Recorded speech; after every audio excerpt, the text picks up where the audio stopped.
We've spoken a lot about institutional interest in NFTs this week, and now VC firm Three Arrows Capital is launching a dedicated NFT fund called Starry Night Capital. So pseudonymous NFT collector Vincent Van Doe. This is what I love about the crypto space. Like, you can be named Vincent Van Doe.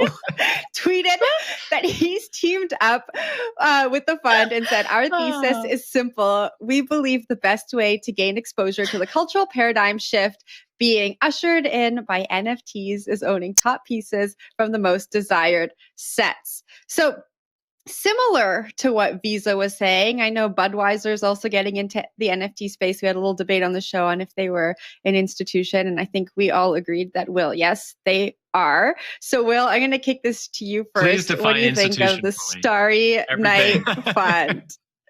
Everyone's a legendary investor. Everyone's an institution. It's just makes no sense. I don't have any comments on that specifically, I guess. Let's just move away from that whole discussion. Three Arrows Capital getting into the NFT game. They've been in it for a while, so this is nothing new, and they are just so good at what they do. Like, frustratingly good. They're an interesting firm.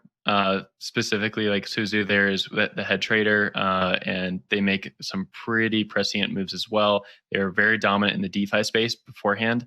And I think that you kind of see they're profit maximalists. They're not about anything else in my mind's eye. That is an opinion, but I think it's just they kind of rotate and cycle out of every crypto asset as it becomes popular.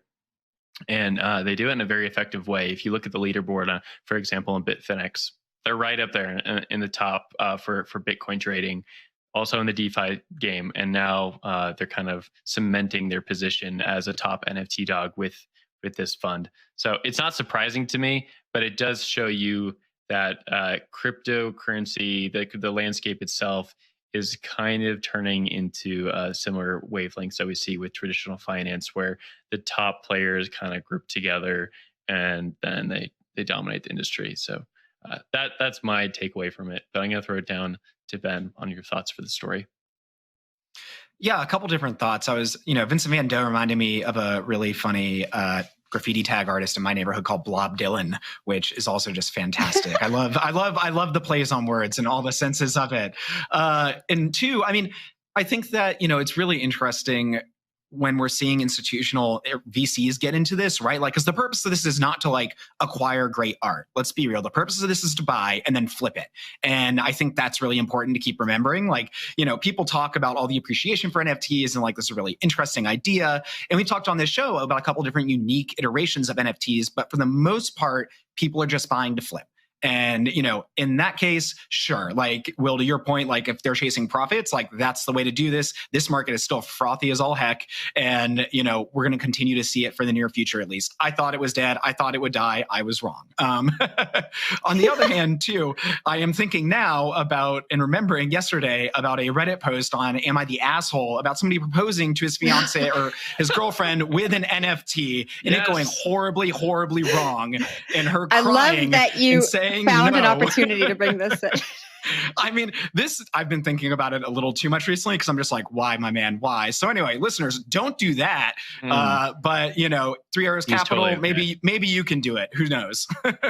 Or find yourself a woman who appreciates the decentralized nature of new NFT art. Or there you go. Maybe you saved yourself. Maybe you dodged a bullet there, boy.